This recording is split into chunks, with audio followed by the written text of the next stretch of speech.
ওইটা আচ্ছা, একটা বাটি ওকে দিয়ে দে। হাই ফ্রেন্ডস, আমি তুহিনা আর তোমরা দেখছো তুহিনাস লাভ লাইফ। আজ আমাদের খুবই মন খারাপ এখন, কেননা আমার জ্যাক খুব অসুস্থ।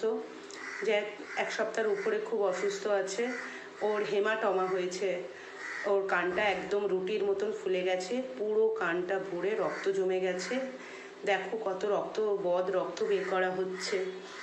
তো ডক্টর বলেছেন যে এইভাবে ওকে চিকিৎসা করার পরে যদি না সারে তাহলে ওর অপারেশন হবে।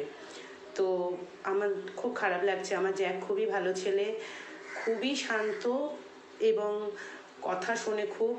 ও অসুস্থ থাকলে আমাদের একদমই ভালো লাগে না, আমাদের খুব মন খারাপ, বাড়ির সবার খুব মন খারাপ। যেন ও সুস্থ হয়ে যায়, সবাই কামনা করো এই চিকিৎসাতেই সুস্থ হয়ে যায়, তা না হলে ওকে আবার অপারেশন করাতে হবে। তো ভালো লাগছে না একদম, সবাই কামনা করো আমার জ্যাকের জন্য, আমার জ্যাক যেন একদম সুস্থ হয়ে ওঠে।